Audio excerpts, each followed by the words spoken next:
Next. That's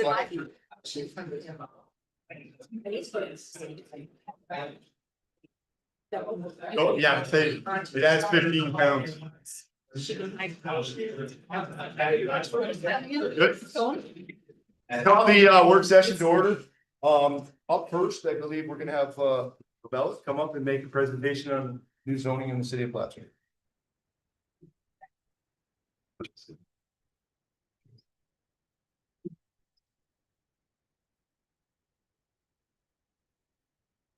Could have said Mr. Rogers is coming up to do Matt Rogers is coming to do the presentation. Would have been probably nice, but. Thank you. All right.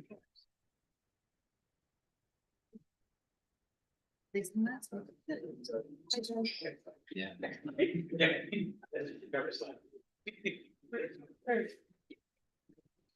All right. Probably can't get rid of that. I don't know how, but if you can't. Sometimes it just goes away on its own, but. Richard, do some of the lights on. High floating heat controls. Better? Thank you. Yeah. Thank you. Oh. Ready? All right. Good evening, good afternoon, everybody. I'm Matt Rogers, Senior Planner with Associates. I've been the project manager on the city smart code zoning update since March of 2023. So we've been at it for over 3 years, right? Those that have been involved since day one. So thank you for carving out some time today for us to give you another update. We're basically one issue away from introducing the law to the Common Council to consider it for public hearing and then eventual adoption. So we wanted to, it's been since October since we last spoke, so we wanted to give you an update of where we're at. So over the last 3+ years, we've had multiple meetings at the Project Advisory Committee, well over 40 working sessions, and for those that have been with us since the get-go, it's been a significant effort. We were meeting basically once a week for 3 to 6 hours, going through the draft, pulling in all the different components that the city wanted to address, public workshops, or Common Council updates, multiple stakeholder meetings, etc. And since October, the draft has been circulating for the planning board and the zoning board, and we've met with multiple city departments in an effort to make sure the specific issues in the code align with the department's issues and concerns. And it was a very successful and beneficial number of meetings. Next slide, please. I think you just click. Yep. So for those that have heard this presentation before, at least this portion of it, there's some duplication here, but what we wanted to explain here is that the original foundation of this project was the 2023 comprehensive plan, the 22 housing update, the bike-friendly Plattsburgh plan, and we've also incorporated the recently adopted local waterfront plan all into one document. And the city's original goal was to make this what's called a unified development code, which means all of the land use related regulations are in one place, as opposed to right now where they're in at least 3 different locations in the city chapter. And the purpose here is that it's kind of a one-stop shop. They're better integrated now, addressing any past conflicts between the different regulations. So we obviously 360 the zoning, chapter 300 subdivision, and chapter 176 the flood damage prevention law was included. Next slide, please. So the key articles that I just wanted to kind of touch on. So the Common Council has a copy of this. A PDF, a revised one, will be available tomorrow morning online. I think there's an October version online. You know, when you put together 3 different sections and add a bunch of additional requirements that the city was looking for, we're over 300 pages, and obviously you can't provide an executive summary of that. So my goal today is to kind of highlight the major changes. Those that are intrepid enough that want to dig through it, great. And planning board, obviously, they're going to be the ones that administer this along with the city staff. So it's important that you're familiar with the different sections. So first one, if you can go to the next slide, please. The zoning districts, there's gonna be a lot of clicks here, sorry. The witness was set up. So we're continuing these existing districts, so the R1 low density, there's a zoning map here. And the zoning map is also in the document as well. So R1, R2, R2 is your primary kind of catch-all district that allows for residential, commercial, various other types of uses. Your residential historic district, although we've modified that a little bit, as you can see on the zoning map, and we've talked about it many times in the past, central business district and the industrial district. So those names have stayed the same. Some of the districts' boundaries have changed a bit. And we can get into that if there's any questions, but when we do the public hearing in the next month or so, I'll spend a lot more time going down through all of the major zoning district changes.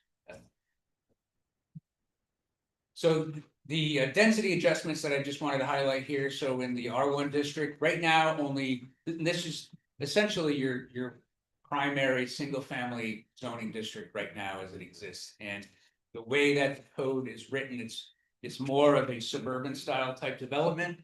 It was made abundantly clear to us and to the city through our public meetings that we wanted to maintain a fairly low density in that district. So there was a recommendation just to add 2 families or accessory dwelling units. So you can't have both, but you have to maintain the minimum lot size requirements. So the lot size is still 7,500 square feet. That hasn't changed, but you need 15,000 square feet to have 2 units. And the compromise that we identified is that if somebody wanted to put an accessory dwelling unit in, which is a living unit that's no larger than 800 square feet, you couldn't also have an additional 2 family. So either you get a single family and an accessory dwelling unit, or a 2 family dwelling. It's 2 family, there's no maximum square footage requirement. But you do have to have, like I said, 15,000 square feet for the 2 family dwelling. So it's what we kind of call like gentle density, just adding that in. We don't anticipate everybody's all of a sudden just gonna add an accessory dwelling unit or create another unit in their home. It's not cheap, but the idea here is that we're following the guidance from the housing study, looking for ways to add a little bit of density in the various city districts. The residential historic district, so this is your main kind of first ring neighborhood right off of downtown, higher density than all of the other districts, zoning districts outside of downtown. And again, right now it's just single family only, but we did an analysis and identified the fact that throughout this district, there are multiple 2, 3 and multifamily dwellings already. We know that it's been a primary location for student housing, and we took that into consideration. And through the design guidelines and standards that are in the code, it will ensure that the new development is done in a way that maintains the character of the area. And then, of course, you have the separate historic district regulations that come over the top of that. But we're introducing 2 family, 3 family, and 4 family and accessory dwelling units. And with a reduced lot area and dwelling unit to 3,750 square feet. Whereas the lot size maintains at 7,500 square feet. So the 3,750 is just for calculating density, and that allows for these larger homes that have not been converted and are very expensive to maintain and unlikely to be maintained well as just single family dwellings. So the idea here would provide opportunities to add density, but again, we'll have to maintain certain design requirements that are included in the code. And this being kind of that first ring neighborhood directly adjacent to downtown, that's where higher density was recommended because it's walkable. It already has kind of a denser residential feel, but again, we're looking to protect the neighborhood character through the design standards that are baked into the code. And then the central business district, which is the other one that we spent a lot of time on looking at the density. We went through the current process in order to calculate potential density. And what we determined that pretty much every building downtown that has apartments in it, you would not be able to achieve the amount of residential density that you have right now under your current code. Because obviously a lot of those were built prior to the current zoning.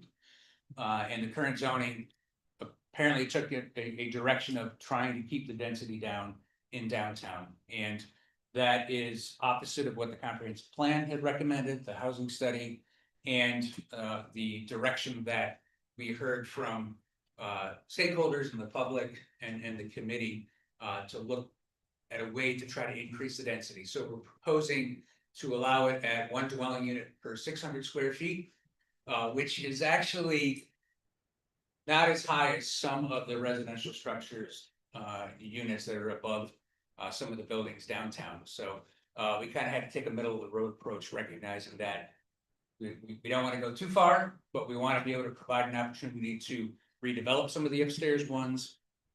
Once buildings eventually reach the end of their useful life, or there is a fire, fortunately, or whatever the case may be, you want to be able to allow that building to be replaced and allow for a density that matches the urban core environment. And then allowing up to 5 stories, which is higher than you have right now, 60 feet, but the 5th story would have to be stepped back, as you see on the diagram here. And the point of stepping this back is that the building wall isn't as imposing as it would be if it was 5 stories straight up. So you push that back, you don't really see that 5th floor from the street. It maintains the character that you have right now. But it also provides some opportunity for rooftop gardens and decks and patios, etc. Provides a unique urban design element. And again, we spent a lot of time downtown trying to make sure that the new regulations are consistent with the current built environment, but provides opportunities for more creative types of development. Next slide, please. So a couple of the newer name districts. So some of what we did here is, instead of having these kind of random B1, B2, which doesn't really tell you anything about like what's the actual district, what are we looking for? So B1, the general business district, is now going to be called Urban Gateway. So that's essentially Cornelia Street within the city, adjacent to the town. So somewhat of a larger footprint type development, same Skyway Plaza and that whole corridor. That's Urban Gateway. What we wanted to do is maintain areas that allow for larger scale commercial uses, but we're also adding the ability to put residential development in those districts, but only associated with existing development, so mixed use. And first floor residential has some specific restrictions, because we don't want the first floor of these areas to be residential, but we want to be able to provide that mixed use. Here. I just wanted to ask a quick question. You brought up college housing. Was college housing factored into any of these areas? Well, and it was only factored in terms of the concerns about dividing up existing residential structures in a manner where it becomes clearly, visibly no longer part of the residential fabric, where they just put one little door in, there's no porch, and they divide up the unit. No long-term thinking in terms of parking, etc. But in terms of regulating the use of student housing, you know, that's not something the community can regulate separately. Right. So we did take that into consideration. We've had the multiple public workshops, spoke with a few people that did have some concerns. I mean, at one time, the college housing was in one area. Right. It's really spread. Yeah. I mean, and it's, you know, it's It really, needs to stop. it's just one thing, and I didn't know if you had addressed any of that at all, but that was Yes, separate. one of the things, yeah, so like I said, legally, the city can't put a use in there as a student housing. You can't regulate who's living in the building. You can regulate the design of the building, the density of the building. the Right. use of the- right? So what we focus in on that any additional redevelopment, whether it's new construction of apartments or conversion of an existing dwelling, that it kind of matter that protects the character of the neighborhood. One of the other things too is that you'll see a lot of these big signs up on the top floor or top deck of student housing.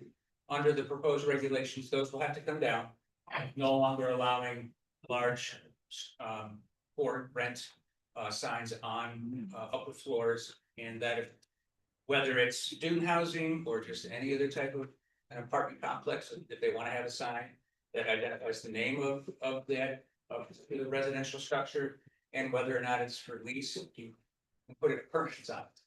And you know, my daughter goes to school in Syracuse, and throughout the neighborhoods there, they have that. They don't allow those big signs. They have these nice little almost like a real estate sign, right? But they're permanent. And and if it's for lease, they can have the name on there. And in today's day and age, students are going off their phone, really. I mean, they're not driving around looking for apartments necessarily. No, but especially in the historical district, sometimes it's so expensive to rehab a historical home. You end up with a frat house. Pardon me? You end up with a frat house there instead of somebody redoing the home. Right. That's the only thing, I mean, you know, some of the things I know we can regulate. How many people, and, you know, there are some things you can do without saying. Sure, it yeah, directly. and basically, we're only allowing up to 4 units in the residential historic district. And that's a reasonable amount, wouldn't necessarily be gonna be like your typical student housing, it's. Hi. Just a quick question. You mentioned that the height of the buildings in the business district would be raised. What is it? What's the limit now? Right now, there's a very unique formula to calculate the height of the building. Okay, And it's, and the formula really doesn't work, so essentially what you would get is probably about 4 stories. Right now, and so, and you'll see some of the buildings here are 4 stories, but they're taller, they're just larger. The measurement of each floor is taller, so you do have some varying here, and again, that was something we looked at for quite a bit, and the kind of compromise would be that step back floor to kind of provide an opportunity for it. But also reduce the impact from a visual perspective, and it provides an opportunity for more residential density too. Yep, we can go on to the next slide. And then the urban connector, so again, that was formerly B2. So that's right up the lower Margaret Street, and a few other areas that we recommended calling it kind of urban connector because it's a corridor that provides, again, for a fantastic mix of residential, retail, office, including single family, right down to multifamily. And it's a corridor that connects all of the other neighborhoods really down into downtown. And that's kind of what we came up with it. You know, we'd like to have districts that actually have you kind of understand what the purpose of that district is.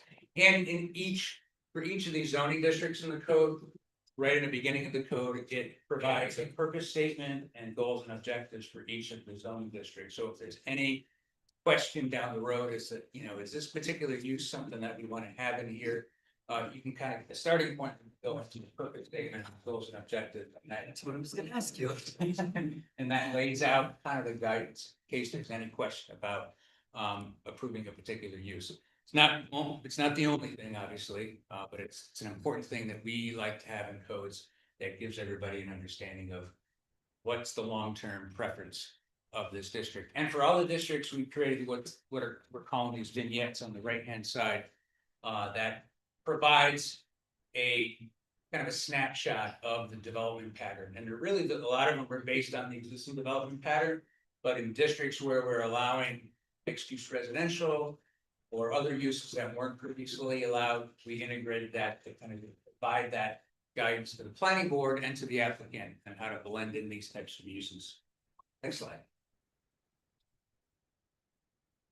And then the 3 other districts here that we didn't really necessarily change the boundaries, but we did change the the name, so RC1, which is kind of your outer Margaret heading towards the beach, that's now Lakeview.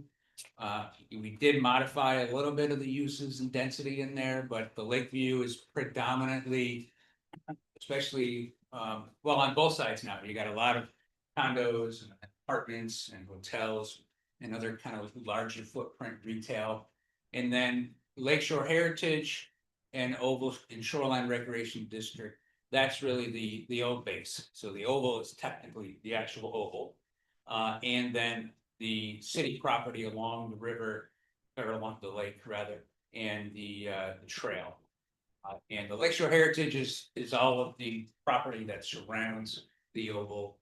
The mix of the historic structures and the other structures that are built within there. So again, wanted to kind of rename these districts to better assign their location and their intended uses. Next slide. Absolutely. Did you include, is there anything about like repairing buffers and for those like new properties and making sure that the shoreline is maintained? Yes, so that was actually done as part of the LWRP. Okay, So, and when that was, that's actually already in your code right now, the new Yeah. LWRP, we just pulled that one in. So all, and there is I don't have it on this overlay district, but in the code, there's a separate overlay map that shows that district that the city has approved. So there's the Reeves Lane district, and this is the one area that we're still working with everybody on. To make sure it aligns with the city's vision. So long-term, it's all owned by the city, and that yellow line actually is supposed to go up to the main road. This must be an older image. Should go all the way to River Street. Yeah. This district goes right up to River. So it's this whole area owned by the city. So it was annexed a few years ago. A large, primarily undeveloped, utilized for a variety of purposes by the city.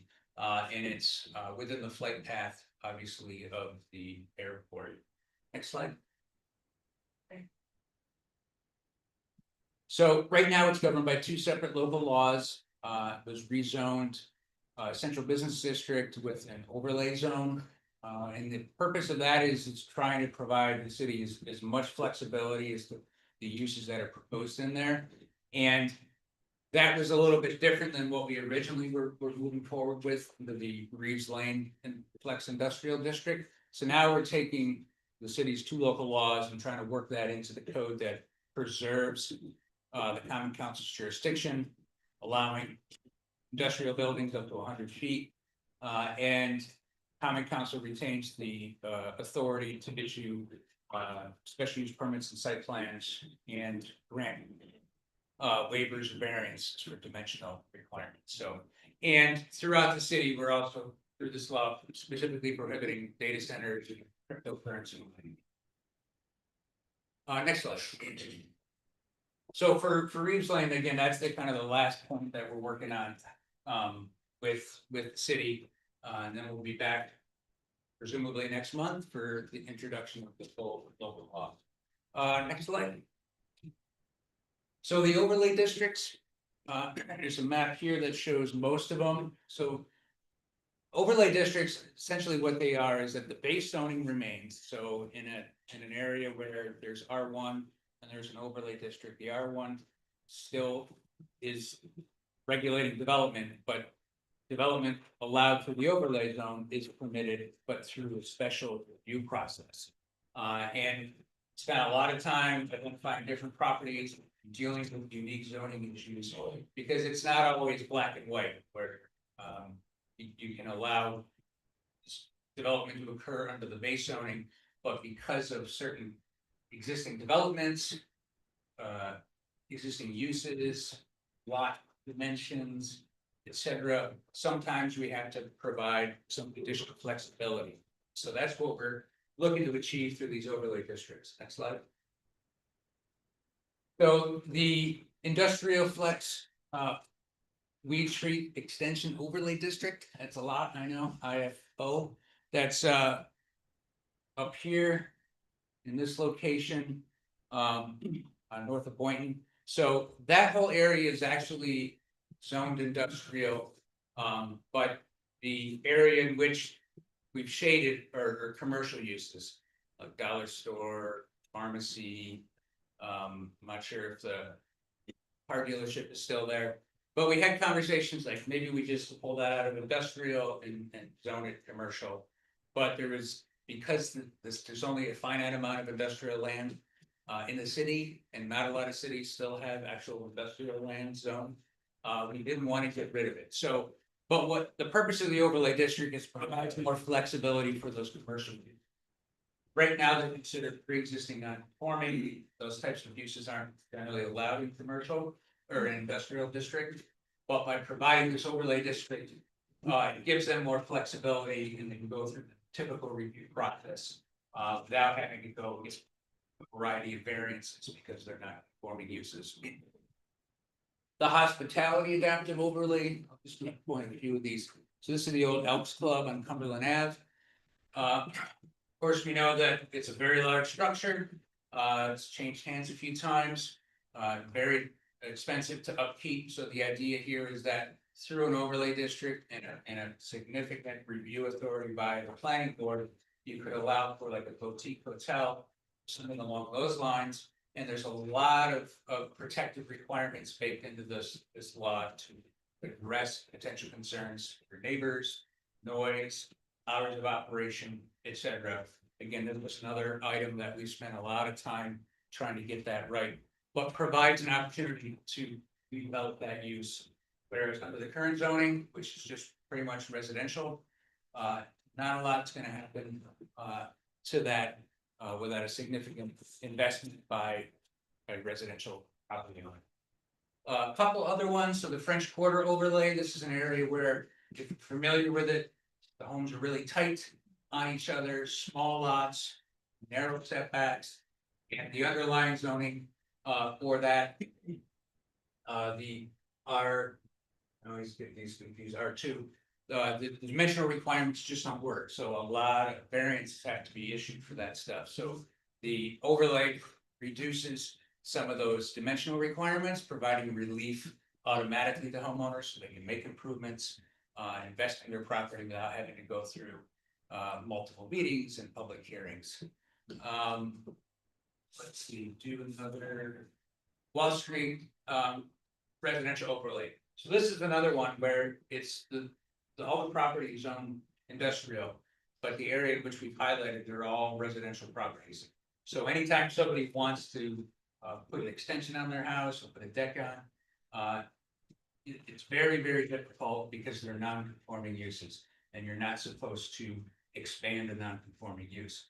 So again, we talked about maybe we just rezone it to residential, and again, well, we don't want to get rid of that industrial land. So this overlay allows the property owners to invest, put a garage up, put a porch on, whatever the case may be, without having to get additional variances, or actually in certain cases just allows them to do it, where under the current regulations, a lot of potential expansions and redevelopment would be prohibited. But any new residential in this district would not be allowed. But again, similar to the industrial overlay on Boynton Ave, it provides an opportunity for the landowners to invest in your property. Let me ask you, Sure. somebody takes a house down, can they put a house back up, or does it automatically become industrial? So if it say if it burns down, you still will be permitted to redevelop it back. But if it was just tore down, Well, if they tore it down and it stays vacant for a year, then it reverts to the industrial district. and they can't put a house up? Right, right. But Okay. that's no different than right now. And, So and does, I mean, you say Wall Street residential overlay, does that include Main Mill? is Main Main Mill Mill, goes across from so Wall. that is there? Walls, will you come to Wall Street, at the end of Wall Street, and Main Mill's right there? There are some properties on there. There's- Yeah, that's, But not the entirety of the hill. right, It's a run that one comes east-west. yeah, so right here, Yeah, right there. Yeah, That's- yeah, so there's that, there's some trailers in there, so that's. Well, included as there's that Collins Trailer Park, but there is industrial, obviously. you have Alstom, which encompasses Wall Street and Main Mill. I mean, it's just there. And then at the end of Main Mill, you have what used to be the old Imperial Mill, which is now several things in there. You have a Bitcoin in there and so. Oh, yeah, so that's already, yeah, so So we're does- not touching the industrial, so the underlying industrial district in that area has not changed. So and that includes all of Main Mill. Well, so let me just show you here, so this is the whole industrial district. Mhm. So the Wall Street is just. Without my glasses, but Okay. it just covers. The residential along Wall Street and then these two areas here that you see. I mean, highlighted. you So know, just just this yeah, side. of right, Wall. just the residential properties that are in that overlay. All the rest of the industrial has not changed. And the industrial land underneath this overlay stays the same too. So if somebody just wants to say, hey, I'm gonna sell my property to the adjoining industrial property owner, they can do that. And then, because again, at some point, the city made a determination that, you know what, we got a lot of houses around this industrial area. These uses don't really play well together, you know, you get noise complaints for obvious reasons. And the reason why communities will maybe rezone this is that they know it's gonna take 10, 15, 20 years for this to eventually become all industrial. Or maybe not, but again, that's why we added this, because we didn't want to continue this issue here where there's gonna be a lack of investment because their homes are non-conforming and they can't really do much with it. And there's always, you know, need for housing, so we didn't want to exacerbate that by ignoring this. So we're giving them a little bit of kind of a bonus here through this process, but the underlying industrial still remains until such time when the city decides that maybe we just rezone it to residential. But at this point, that was a decision not to make, but that can always change. But like you said, it reduced the need for variances. So Yeah. when somebody wants to do something to their house, it's not gonna be so much of a hassle to get the proper permits and Correct, I mean, you still need to get a building permit, yeah. if they, there are still some dimensional requirements they have to comply with, so if they. But they're still eligible to seek a variance for those. But right now, if we wanted to put a deck on this legally under the current law, it says you cannot expand a non-conforming use, the people are stuck. Unless they go to the ZBA and they give them almost a use variance, which is very difficult to obtain. If done properly. So. Alright, moving on. The last few ones, so we talked about the waterfront revitalization area overlay that was identified in the LWRP, and that area has been significantly expanded to include Saranac River, and then the historic sites and districts overlay. So these are all, it's kind of hard to see those, but those are all properties that are individual properties that are on the National Register, along with the numerous historic districts that are within the city. Excellent. Permitted use table, you can go on to the next slide. So this is in the code as well, so we've transferred from kind of a district by district table, which is. You know, it's hard, it's easier when you put it in this format, when you're updating the code, and then. Ultimately, it's easier at the end of the day because everything is alphabetical, and then you have the districts across the top, so you can identify what districts are allowed or what uses are allowed in each district. So kind of cleaned it up. But again, this was another area we probably spent, you know, a full week in terms of hours on just going through this use table. Is the code is so old and antiquated that there's a lot of uses that just really don't exist anymore, and new uses that we had to accommodate for and drill down in. And then these abbreviations determine the review process, which we'll talk about in a minute, whether it's site plan, special use, or permitted by right, which means they just need to pull a building permit. So for every district, we have this use table that identifies all the uses that are permitted, baked right into the code. Next slide, please. Okay, then we'll talk about site plan and special use. Next slide. So we decided to in an effort to streamline some of the approvals and lighten the load on the review boards, certain uses would go for what's called minor site plan approval through the city planner's office. So it doesn't need to go to the planning board. And the way that the law is set up is that it's not so much a discretionary review, but if you comply with XYZ, they issue that approval. It's intended for small scale projects, but if there is something unique about it, it's a unique property or adjacent uses, providing a concern to the city planner, they're able to kick it up to the planning board at any time for any reason for full review. But the idea is that we can review some of the easier, like single family, 2-family uses, et cetera, not have these to go through the planning board. And then major site plan, larger, more complex projects, again, planning board review. The other big change is that right now, the zoning board of appeals reviews all special use permits.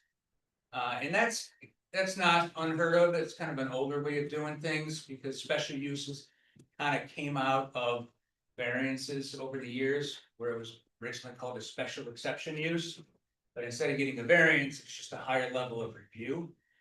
And the committee and the city decided, let's bring that review authority into the planning board because any special use project also needs a site plan approval. So having this DBA doing special use and the planning board doing site plan doesn't really make sense anymore. So recommend we bring that over. Next slide. We're almost done. Historic preservation, next slide. So the city has an existing historic preservation section. It's pretty brief. There's not a lot of guidance in there for the planning board. There's not a separate historic commission. So unlike, say, city of Saratoga Springs, where they do have a historic district that downtown and some other districts, and it's regulated slightly differently, and they have a separate historic commission that reviews projects. The city decided that you're not quite there yet. You don't want to have a third board. So the review process still would stay in the hands of the planning board, but we significantly improve the process and predictability. And we also reviewed or renewed the levels of review. So again, it's a minor historic resource permit, in-kind replacements, ADA improvements, HVAC, rehabilitation involving some exterior disturbance. That stays with the city planner. But again, if there's something complex or they need more guidance, they can kick it up to the planning board for review. But the major projects would still be reviewed by the planning board. And we also added in more clear requirements for appeals, hardship appeals, et cetera, which the current code lacks. And ultimately, it still relies on the national requirements, Secretary of the Interior historic resource requirements. So at the end of the day, the planning board still goes to that to look at, does this comply with the requirements for windows, roofs, et cetera. So that hasn't changed because we're not changing federal law. Next slide. Parking and loading, and go to the next slide. So we're introducing what are called, so you have right now minimums. So most communities have minimum parking requirements, every 400 square feet of retail, you need 4 spaces. What we're doing is we're providing a maximum 2 to ensure that developers, property owners don't build more parking than they really need, but provides an opportunity for the planning board to make adjustments if the applicant can demonstrate that, yes, I actually do need a little bit more parking, whether that's for snow storage or phased parking improvements. We provided a lot of guidance on that, specific guidance on shared parking. So if you have 2 uses next to each other that operate at different hours, you might be able to utilize shared parking instead of having to build more. We're still maintaining the off-street parking requirements in every district except for the downtown overlay district. So you do, and the Oval, there's these 2 parking overlay districts that they pay a fee through their taxes to that goes towards theoretically, maintaining parking. Because obviously you can't provide off-street parking in most of the lots downtown. Some regulations on electric vehicle charging stations, just to make sure that they're not popping up where they're not appropriate. But also providing some incentives for adding those in for certain developments. And then bicycle parking guidelines, so for like, say, new commercial or mixed use development, there's guidelines in the code now that identify the recommended number of bicycle parking locations on the property and different techniques, whether that's inside or outside. But the idea here is trying to enact the complete streets purpose that we were given, which there is a section here, which we'll talk about, but not forgetting the fact that a lot of people like to ride their bikes as opposed to driving their car, so we want to be able to provide those resources. Next slide. Can I ask a question? Yes, Can absolutely. you say more about the limitations and incentives on EV charging stations? So, the limitations only get into, like setbacks on property lines. And they don't get involved in like private or residential properties. So, that's regulated pretty much with the department. But the locations for commercial use, so it gets into the issue of I think for every charging station that you put in, that get a bonus, the number of parking spaces. So you get to reduce the number of parking spaces, put them in, if I'm recalling it, because there's a lot in here, so. But I'll get the details exactly right. And that, they have to be put in certain locations, they can't replace handicap spots. And then I think there are other incentives throughout the code for providing those. But the idea here is that most codes are silent on these, so we wanted to bring them in and provide opportunities and incentives that those, in addition to whatever tax benefits there might still be. Complete streets. So the city had adopted a complete streets resolution some time ago. But we're codifying this in the code now. So essentially, every development or significant improvement of roads, the city needs to, and the applicants need to take into consideration the regulations and the guidance that are provided. So the idea here is that where feasible, redevelopment of certain streetscapes would take into consideration not only the vehicles, but pedestrians and bicycles. And it would also, it points to the bike friendly plan as well, that lays out the various proposed improvements over a probably 5-10 year time frame. But what this does is it ensures that through the review process, the planning board and the applicants are thinking about not just the building and the parking lot, but how the front of the building and the roads are constructed and who they're constructed for. Next slide. And the last thing is the citywide design guidelines. So the city has some fairly old design standards on the books, but they're not really associated with the code. And I think we stumbled across them somehow over the last 3 years. And it's kind of one of those things like, oh yeah, I remember that, but never really used, and they kind of quickly get out of date. So we brought on Michael Allen from Regrowth Planning to assist us in putting these design standards together. So they cover all the districts. Some are standards, meaning that you shall do this, and some are guidelines, which are should. So primarily in the residential area, a lot of them should do this. There are some shalls, but typically you don't have strict design standards for straight residential districts, really focusing on your commercial area downtown. So the idea here is that applicants and the planning board and the public understand when a new building goes in, certain things need to be addressed. You have to have, and it's almost like, you may feel like, why are we getting into that nitty-gritty detail? Because over the years, we've prepared various design guidelines and stuff for communities, and it leaves too much open for debate. So that's why we get like center picture here, where it has all of these call outs here, and it's keyed into the code itself or identifies it. You know, we want to have so much windows transparency downtown for every linear feet. Again, that may feel like we're regulating, but what you don't want to do is have a building that just has a door and no windows for 50 feet. And that is one way to kill a block. So, and it gets into, as I mentioned before, like strongly encouraging developments in the residential districts, not just taking an old house and then slapping a door and a bunch of apartments on it. We want to have a porch, integrate that into the fabric of your urban environment, and it really improves the character of those districts. So again, this is a big section, goes through all of the districts with the goal of being as predictable as possible for the developers and the planning board.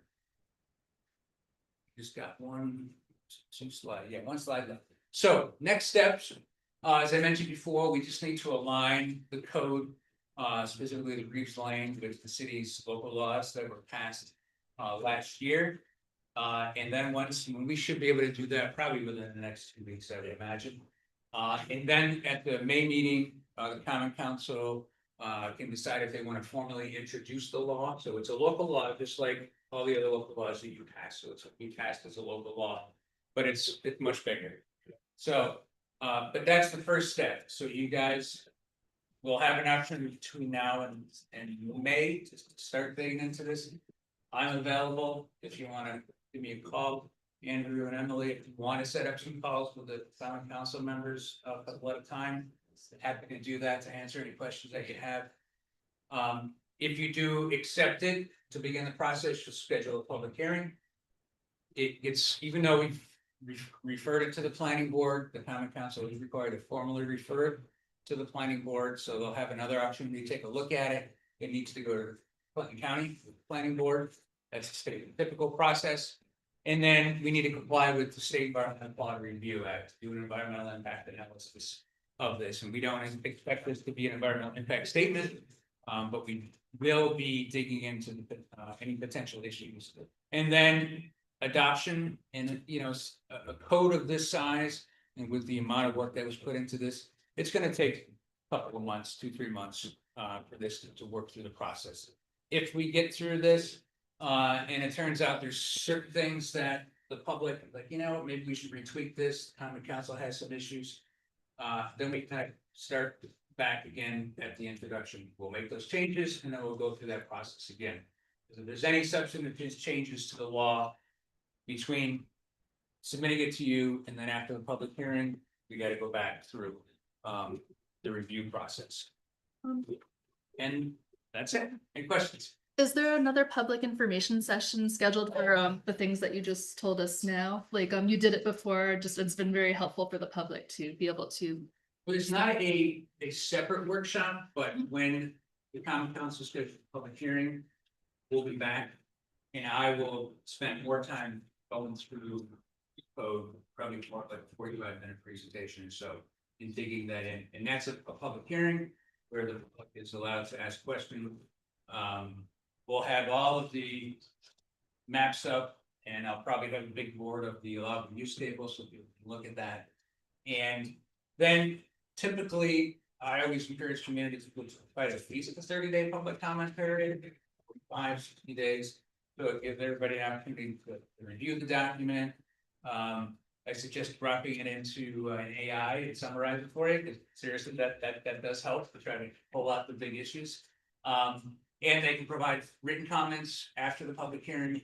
And if the Common Council feels like, maybe we want to do another presentation, I'd be happy to come back up and do that as well. So A little bit more time, I think. Oh, yeah, yeah. 'Cause I know you can keep.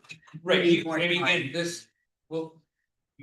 assuming we come to an agreement on everything else between now and May, which I don't think that's gonna be an issue. That's when the formal process starts, and again, that's another month plus probably at least 3 months to get through the review process. So obviously, we've been at it 3 years, the last thing we want to do is try to, cram it in over a couple of months, that's not the way to do it, and I never recommend that. 12-foot wide driveways, is that something standard? 12-foot wide driveways? That drives me nuts. I had to Um, get a permit to put a 24-foot wide driveway in front of my 24-foot wide garage.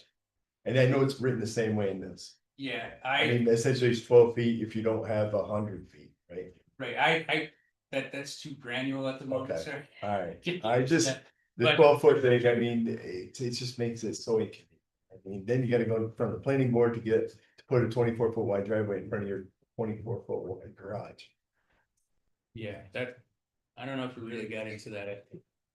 So, but we will, that's what we're here for. Alright, and the other pet peeve I have, the election sign. We didn't have a date on it, essentially. I hate election signs. Yeah. So, I mean, I get the 7 days after, but it says a temporary amount of time. I mean, a short amount of time. Yeah, I have to Yeah, go I mean- back and look, I mean, the election signs are kind of touchy from I know. constitutional, and because there's different elections. Right, School board, city, et cetera, they don't always happen at the same time of the year, that's why. The best approach is really to say they gotta come out 7 days after. 30 days before, 7 days after. Is that what Yeah. that says? That's what I think it should have said. Yeah, I have to look, I don't know if we put in, That's just small. The- So yeah, it is yeah, compared but, to some of the other stuff. right, so, and the reason why that's kind of touchy is you can't regulate a sign based on its content, so you can't go, election signs are only allowed, between this day and this day, and then other signs, so that's why we had to lump it into temporary. Right. Because we can't regulate the content, that's a Supreme Court decision. Hi. I see you have in here regulations for historic structures, like maintenance regulations. Yes. Is there anything in here, for non-historic structures? Specifically for maintenance? Just like standards for appearance. Yes, so as I mentioned before, we be introducing design guidelines and standards. for- I'm talking more like, cosmetic.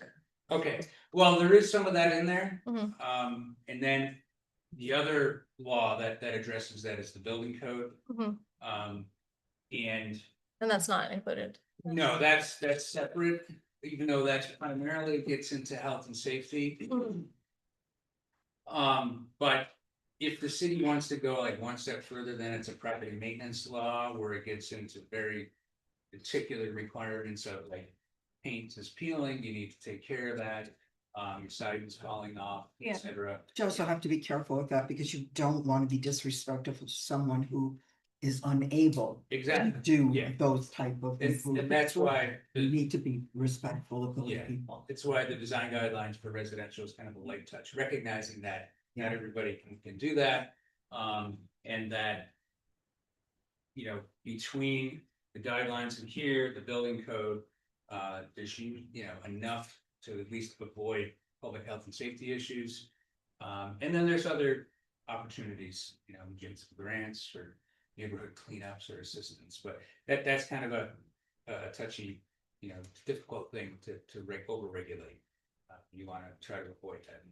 Yes. Along those lines, you had mentioned just to revisit the historic piece, I've gotten a lot of comments about people that are trying to make renovations to their homes that are in historic districts, and it's really not cost effective. It's very expensive to try to do things like replace windows. And I'm wondering if and by the way, and part of their motivation is to make it more climate friendly, right?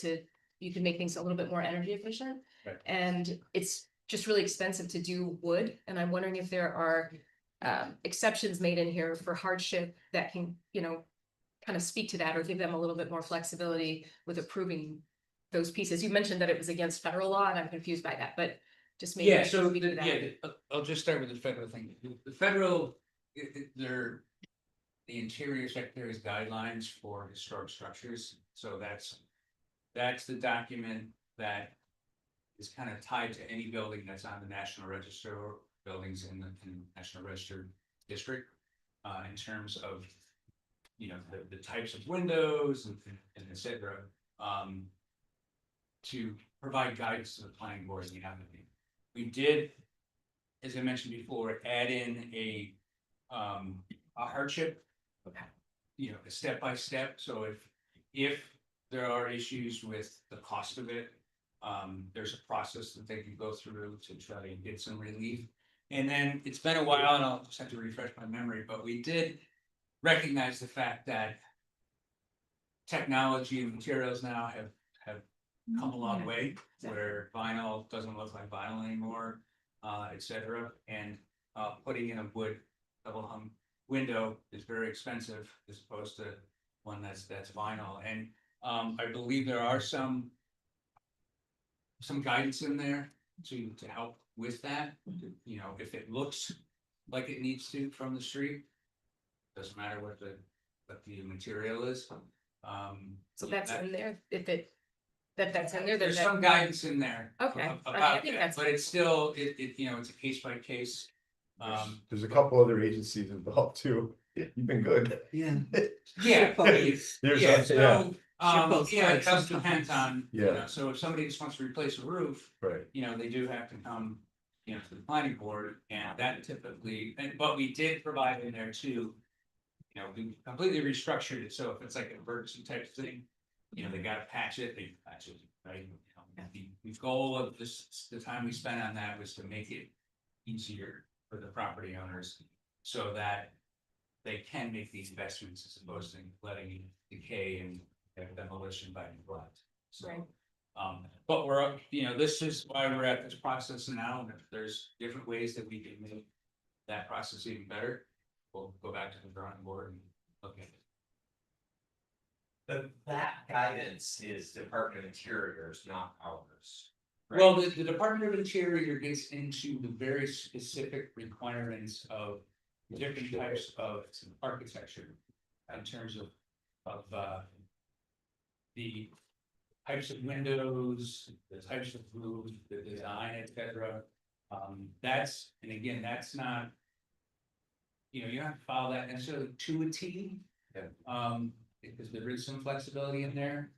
So, but the interior guidelines is all that, I mean, unless a community then takes that and go, you know, we want to do it, you know, make it as strict, if not stricter.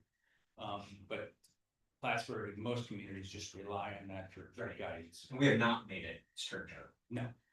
And the big change here, now that review will be done just by the planning office, not by the planning board, which it's. Well, it's two, so if it's a minor replacement kind, or they need to put a thin, HVAC, some minor exterior, modifications, it goes through the city planning office, right? If it's in the code, it specifically outlines, you know, what triggers the full planning board review.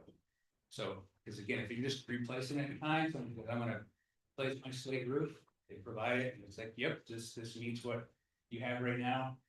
I know, go for it, don't need to go through a planning board.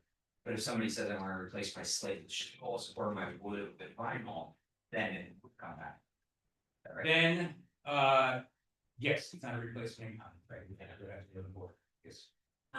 Do the design guidelines include anything about like stormwater management options? Cause that's something that we've had a few times with the planning board of. We want them to have some nature-based stormwater management, but then we're all like just trying to come up with ideas on this stuff. So there is some in the design guidelines and standards, and then there is a stormwater section. Which is one of the things that we still need to address in terms of designing for certain types of storms, because we know. You know, you're getting on your storms more often, and most communities' stormwater regulations require you to design for less than 25 storm, which is over. Or there's like a 1 acre thing, and like, I'll just go underneath that 1 acre disturbance, so they don't have to do it. Yeah, so, That's a DEC requirement though. That's what I'm saying, like, Right. they'll go below the DEC requirement. to yeah, I avoid- will have to look to see if we gave the city the ability to require. I mean, the planning board generally has a lot of flexibility, Yeah, but it's better to have it as code.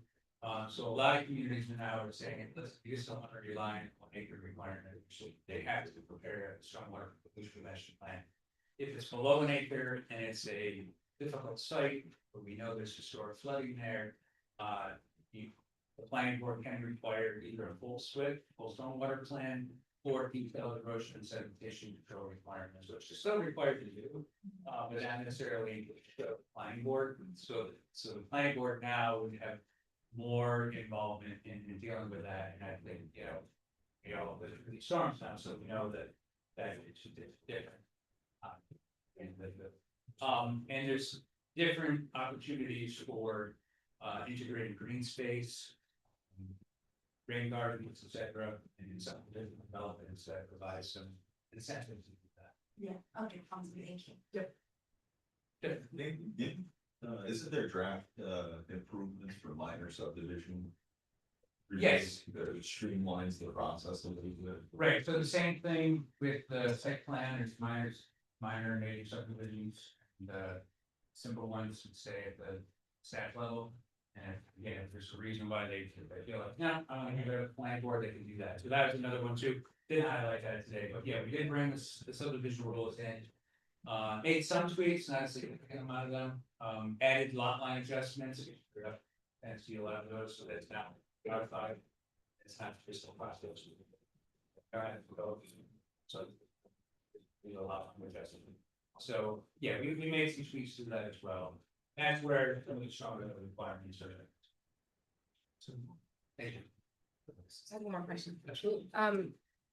In the accessory dwelling units, am I right that there is a requirement for parking, like one spot for every new dwelling that's on your property? Do I understand that right? And if so, are people gonna wanna pave over their grass and yards to do that, or am I not?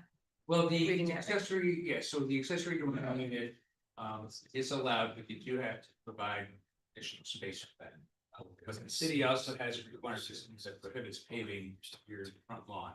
Okay, So, just like everything else, if you have a super tight driveway, you get just one or maybe two cars in it. And you wanna put an ADU in, you can figure that out. You might be able to expand your driveway a little bit, it's gonna be case by case.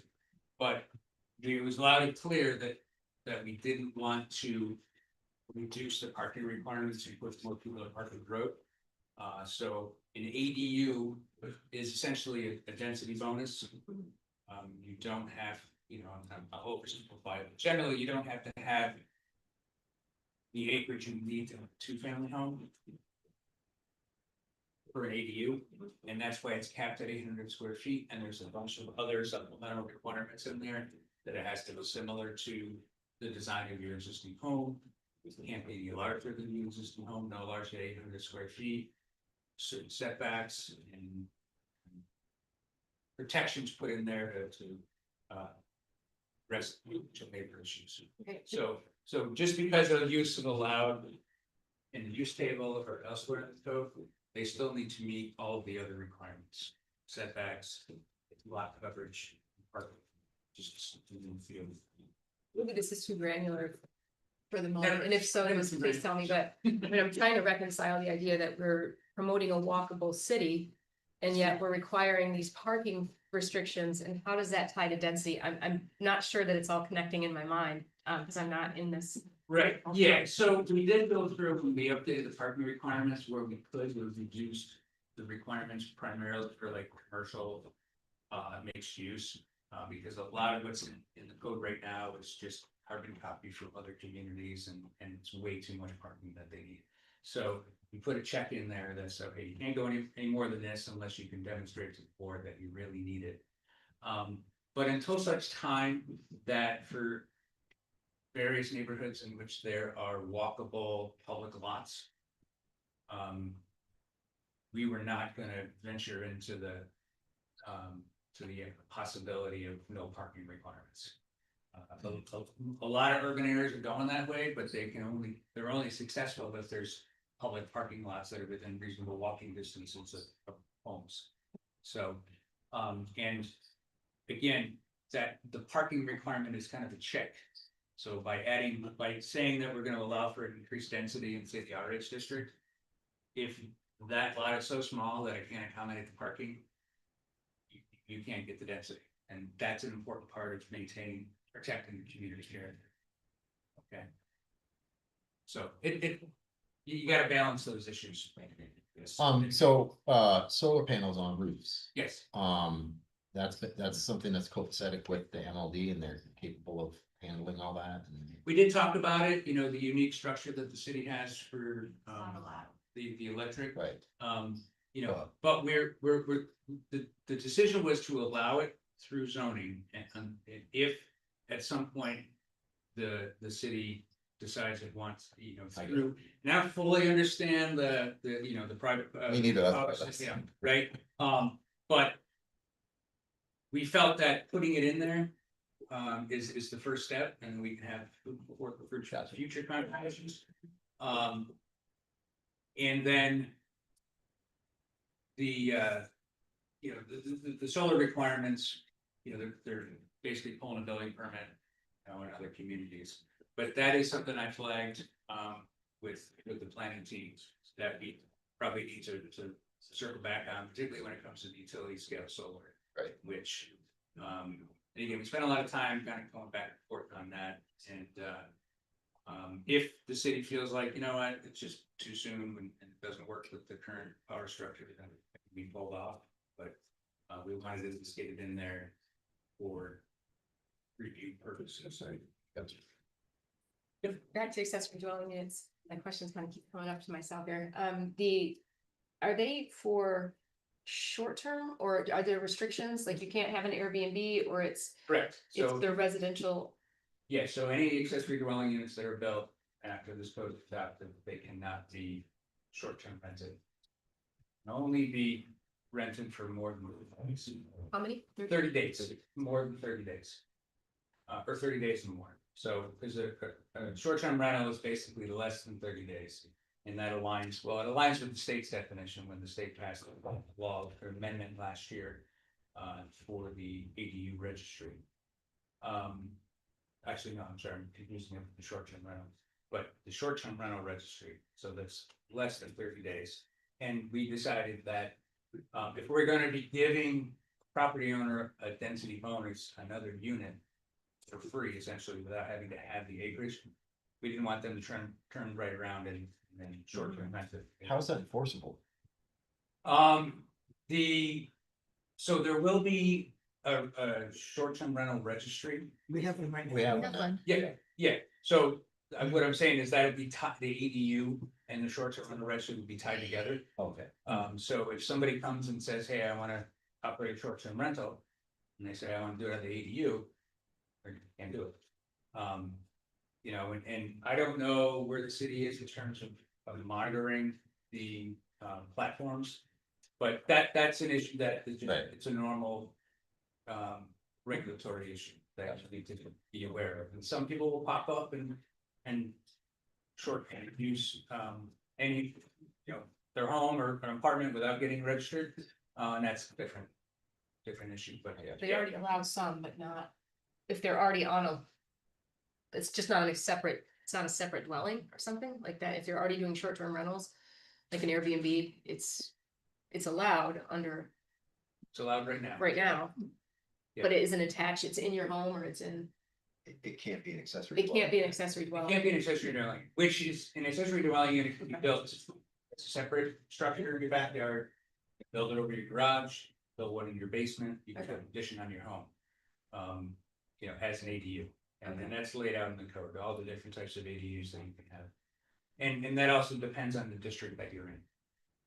But someone could live there like after like if they were there for like 3 months or something. Oh, sure. Like, Yeah, yeah, yeah. so a situation like that, Yeah, like yeah, college student or traveling nurse, something like that. Okay. right. Yeah, the idea is you just didn't want constant turnover Right. and not have that be available for long term.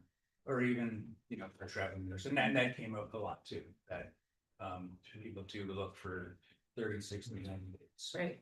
For other reasons. So we spent a lot of time in the EDUs to make sure, you know, all of the concerns were addressed. There's a whole section of that.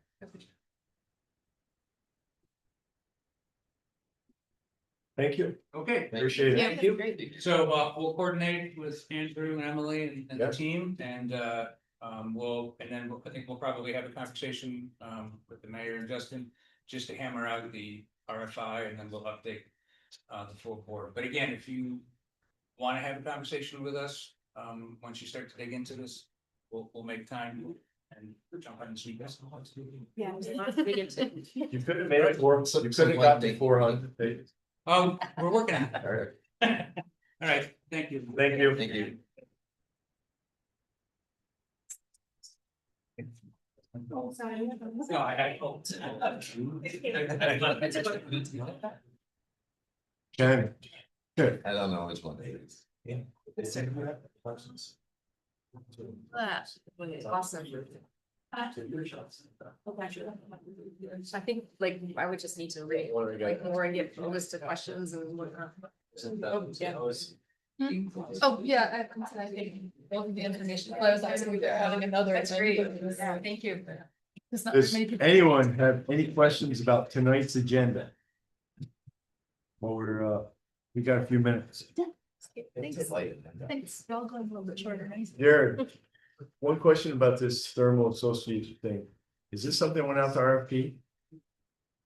No, it's ain't supposed to because of the situation that happens. Nobody local does this. A single source. The person.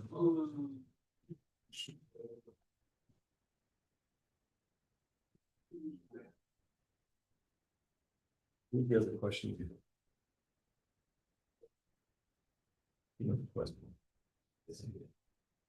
Nobody has any questions for tonight's event? I don't.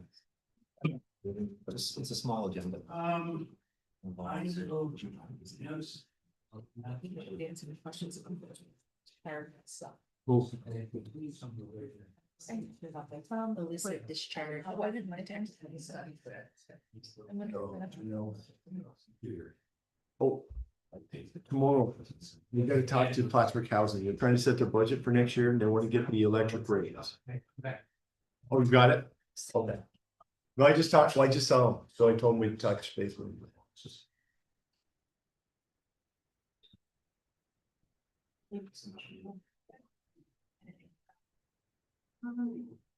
Yeah.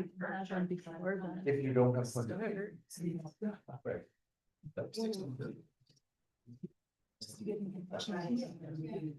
Yeah. Questions of this. Oh, what? We see it. I don't know why. Are you gonna have the work session or are you gonna, I don't know what you said. Said different things to everybody. Mayor, are you Well, gonna end the work session or are you gonna? yeah, nobody's got questions about tonight's agenda. I do not.